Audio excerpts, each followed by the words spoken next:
이게 뭔가 사람의 잘린 머리 아닌가. 그 창백하고 고통에 일그러진 얼굴의 머리들을 발견한 병사들은 온몸에 소름이 돋아 머리카락이 쭉 뻗곤두섰다. 그들이 잘린 머리를 성 밖으로 던진 이유.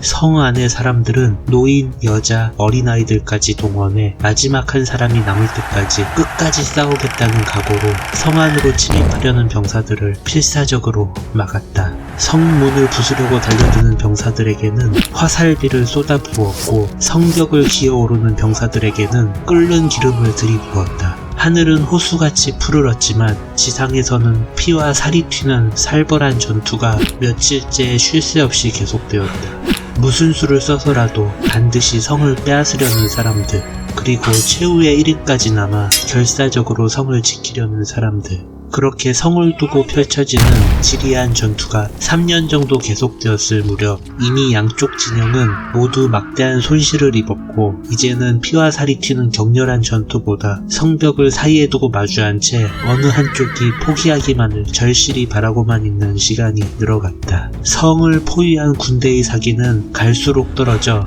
부대에서 도망치는 병사들이 잇따라 나타났고 언제 출격 명령이 떨어질지 모르는 상황에서 쪽잠을 자며 대기 중인 병사들은 고향집과 가족들을 향한 그리움에 지쳐만 갔다. 결국 성을 포위한 군대는 전투를 완전히 멈추고 성 안으로 향하는 모든 보급로를 끊어 성 안의 사람들이 굶주림에 지쳐 스스로 성을 포기할 때까지 기다렸다. 그렇게 성 안의 식량이 모두 바닥났을 즈음 성 밖에서 성문이 열리기만을 기다리던 병사들은 정찰 중에 부대 막사 근처 곳곳에서 굴러다니는 잘린 머리들을 발견했다. 그 창백하고 고통에 일그러진 얼굴의 머리들을 발견한 병사들은 온몸에 소름이 돋아 머리카락이 쭈뼛 곤두섰다.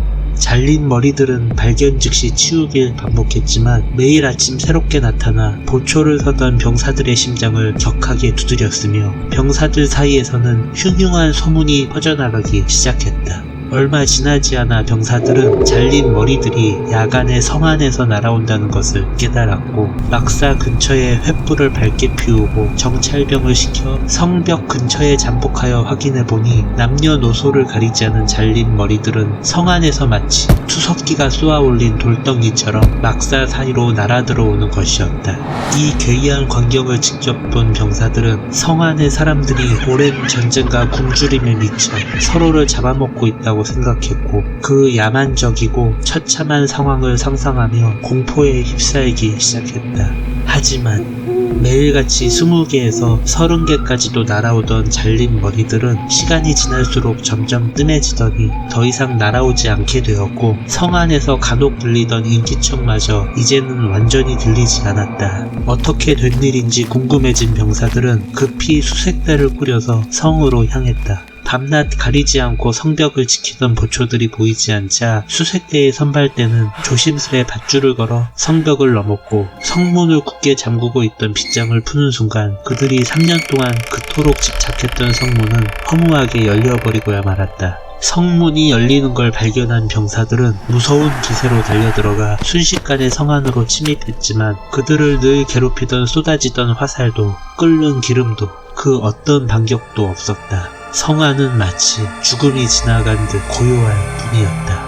자신들이 덫에 걸린 건 아닐까? 겁을 먹은 병사들은 주위를 살피며 천천히 성 안의 중심으로 향했다. 이윽고 성 안의 중심인 광장에 도착한 병사들은 눈앞에 펼쳐진 처참한 광경을 보고 경악을 금치 못했다. 광장에는 남녀노소를 가리지 않은 목이 잘린 무수한 시체들이 겹겹이 쌓여 산을 이루고 있었다.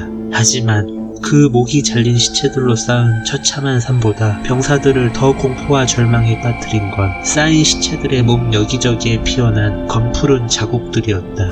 갑자기 밀려오는 두려움에 오한을 느낀 병사들은 몸을 부르르 떨며 앞으로 곧 다가올 자신들의 죽음을 예감해야만 했다.